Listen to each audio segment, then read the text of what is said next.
గద్వాల జోగులాంబ గద్వాల్ అక్కడ నుంచి ట్రైన్కి వచ్చిన ఇక్కడికి వచ్చినప్పుడు 7 అయింది 7:30 అయింది. ఇంతవరకు మెదక్ నర్సాపూర్ మెదక్ బస్సులు వస్తలేవు. చాలా పిల్లలు స్కూల్ నుంచి టార్చర్ చేస్తున్నారు. ఇలాంటి వాళ్ళు 20 రోజుల కిందనే సమ్మెలో దిగి చేసుకుంటే బాగుండేది కదా.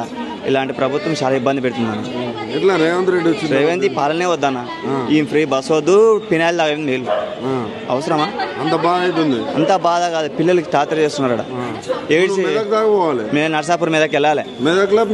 మా పిల్లలు హాస్టల్ గురుకుల స్కూల్ సమ్మర్ హాలిడేస్ ఉన్నాయి, పిల్లలు పంపిస్తామంటున్నారు. అలాంటి వాళ్ళు 20 రోజుల ముందర చెప్పింటే కూడా మేము ఏదో ఒకటి ఆటోనే ఏదో ఒకటి తీసుకొచ్చుకునే వాళ్ళం కదా. వీళ్ళంతా సడన్ పెడితే పోదామంటే పోతలేవు. ఒకరికొకరు పోతాయా? పోవు. మరి ఏం చేస్తావు? ఆకలికొని దూపకొని ఆడపిల్లలు అట్లా నాయన అందరూ పోతున్నారు. ఆడపిల్లలు ఇంటికాంచి ఎన్ని గంటలకు బయలుదేరినావు? నేను 2:15 బయలుదేరినా. Night 2:15 train. ఎట్లా మరి ఫుడ్ దేవుడు ఎరుగు. టిఫిన్ ఏంది మరి పిల్లలు ఫోన్ చేస్తున్నారు 7:10 మాటలు ఫోన్ చేయబట్టి ఏడొస్తున్నా ఇంకా బస్సే ఎక్కాలి. ఏమని చెప్పాలి? ఇది రేవంత్ రెడ్డి పాలనే వద్దానా? ఈయన దమాగా జరిగింది వాళ్ళకు. ఇప్పుడు ఇక్కడ నుంచి కష్టంగా ఉంది. చాలా కష్టం కాదు.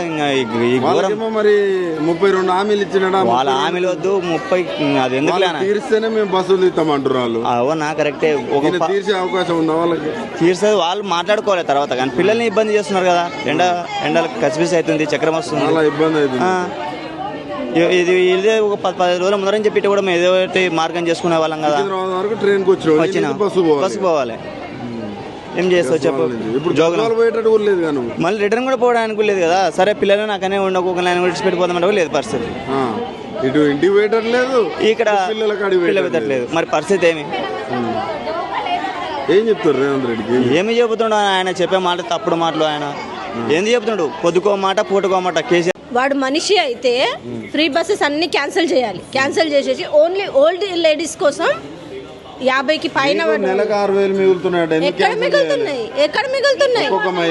హాస్పిటల్స్లలో ఎన్ని పోతున్నాయి? అదేదో ఫ్రీ హాస్పిటల్ చేయమనండి. పేషెంట్లు ఉన్నారు, షుగర్లు ఉన్నారు, బీపీలు ఉన్నారు, అన్ని ఉన్నాయి. అడ్డమైన రోగాలు వస్తున్నాయి. హాస్పిటల్స్ ఫ్రీ చేయమనండి. మీ మహిళల ప్రభుత్వం అదేం లేదు. అన్ని మహిళల మీద ఓన్లీ అపోహ అంటారు కదా, అవే ఉన్నాయి. మొత్తం దొబ్బి తినేది రేవంత్ రెడ్డి. దొబ్బి చేసిండు. ఉన్న వాళ్ళని కూడా బికారీలు చేస్తున్నాడు వాడు. ఉన్న వాళ్ళని కూడా బికారీలను చేస్తుండు. ఎట్లుందమ్మా పరిపాలన? అస్సలు బాలేదు. కేసీఆర్ ఉన్నప్పుడు బాగుంది. ఆయన ఉన్నప్పుడు బియ్యం కానీ రేషన్ కానీ ఏవి ఎక్కువ రేట్లేం లేవు, మీడియంలో ఉన్నాయి. వీడు ఇక్కడ గ్యాస్ బంద్ చేసిండు, మళ్ళీ అక్కడ రేటు పెంచేసిండు.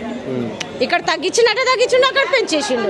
మళ్ళీ ఇక్కడ ఫ్రీ బస్ అంటున్నాడు. ఫ్రీ బస్ అన్నప్పుడు 3 రోజుల నుంచి ఫ్రీ బస్సులు బంద్ ఉన్నాయి. బస్సులు ఫ్రీ అన్నప్పుడు మాకు నెరవేర్తారు, మేము బస్సు తీస్తామంటారు. మరి వాళ్ళు ఏం చేయంటారు? వాళ్ళకి చెయ్యాలి. అసలు వీడు చెయ్యడు. వీడేమి చేయడు. అవసరం ఉంటే పోక తప్పదు. కిరాయిలు పెట్టుకున్నా ఎట్లనో అట్లా పోవాలి. ఇప్పుడు మా మేనత్త చచ్చిపోయింది, పోయి వస్తున్నా. ఏం చేయాలి? తప్పదు కదా. అక్క అన్నట్టుగానే ఇవన్నీ క్యాన్సిల్ చేసేయాలి. ఏ వద్దు అన్ని తీసి బొందలు కొట్టాలి.